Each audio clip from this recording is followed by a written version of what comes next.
The president is expected to talk about his pro-business agenda in the State of the Union. This is supposed to be part of his effort to create more jobs here. But does that make sense? According to the Economic Policy Institute, American companies created more than 2 million jobs in 2010. Fantastic, right? But it turns out fewer than half of them were created here in America. It turns out 1.4 million of them were created outside of the United States. I actually don't blame the companies. They're not American companies. They are multinational. They're going where there's cheap labor and lower costs. Some of them, like GM, are going to where the new consumers are, China in this case. This year, GM sold more cars in China than in the U.S. But it was U.S. taxpayers who bailed them out. And that's my point. Helping so-called U.S. companies doesn't necessarily help the average American. These companies are now multinational corporations with no obligation to the American people whatsoever. The Republicans say if we give big business everything they demand, that will help American workers. But a great piece in the National Journal shows that's not true at all. Look, quote, here's what they say.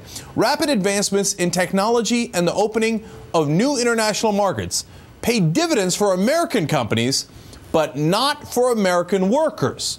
It's been good for business, but bad for you. Here's what happened with jobs while multinationals were making record profits. Quote, job growth in the 2000s was the lowest of any decade ever recorded by the federal government.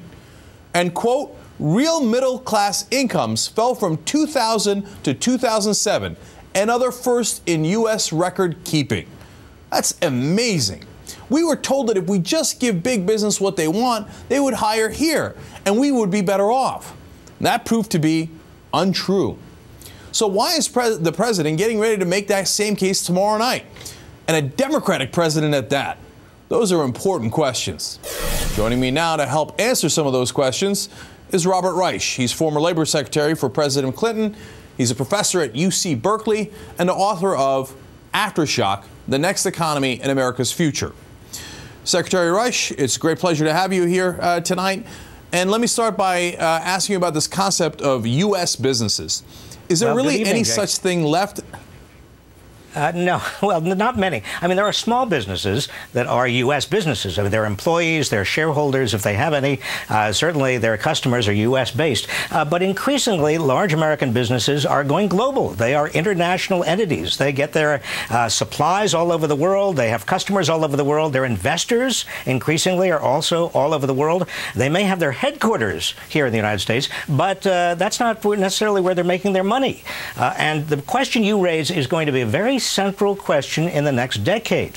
Why is it that we should defer to the needs and wants and wishes of American businesses, particularly big businesses, when in fact their goal to make money, particularly for their shareholders, may not have anything to do, or even the remotest linkage to the wages and the well-being and certainly the job growth of Americans here back in the United States? So we were told, you know, for the last 30 years, but certainly for the Bush years, 2000, 2008, hey, if we just give them more tax breaks, if we just give them subsidies, if we give them X, Y, and Z, they will create the jobs here. Now, did that not happen? And if it didn't happen, have any of our politicians learned that lesson? Cenk, it did not happen. Now, look, it's very important to understand this. American companies, big American companies, are making a lot of money. In fact, they're sitting on about $1 trillion of cash.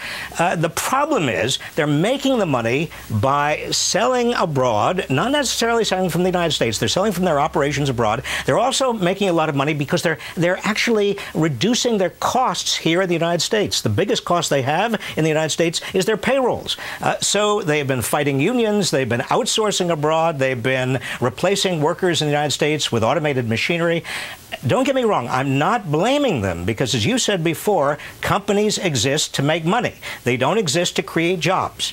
And we've got to keep that distinction very, very clearly in front of us. Do American politicians understand this distinction? Well, good question. I don't think a lot of them do. A lot of them are still sort of mesmerized by the idea that somehow American competitiveness is the same thing as the profitability of American companies. Secretary Reich, I know about the Republicans. You know, you follow it day in and day out, and they vote for these guys and they vote for the tax breaks every single time, right? So I view them as a wholly owned subsidiary of multinational corporations. So that's not the question. The question is, we got a Democratic president who's about to give State of the Union here, and he seems to be buying into that ideology. He looks like he's going to try to become quote-unquote centrist, which these days just means corporatist, and that he's going to say, all right, I give in to big business, I'm going to work with the Chamber of Commerce, and, you know, we're going to do all the things the Republicans said. Doesn't that sound like not just a bad idea policy-wise, but a bad idea politically, basically saying the other side is right? Well, Cenk, it is a bad idea politically.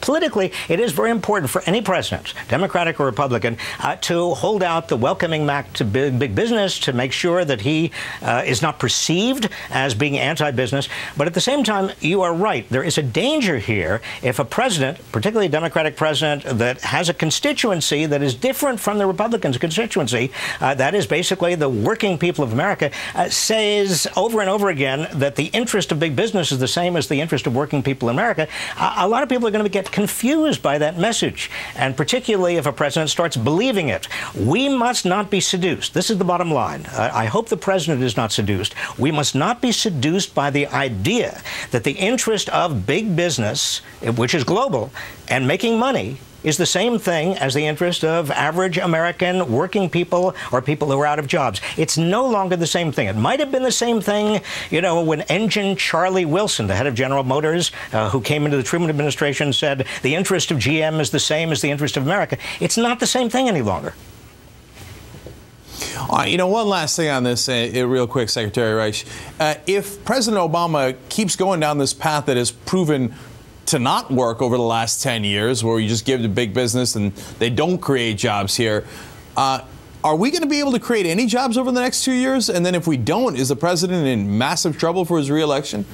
Well, that's this is the critical political piece. The president understands. I mean, I am in contact. I've met the president a few times. I've met a lot of people around him. I am in contact with him. I know that he and his advisors understand they've got to bring down unemployment. They've got to show by the election, by 2012, that we're going in the right direction. And we're going in the right direction in a very fast way, that jobs are being created in the United States.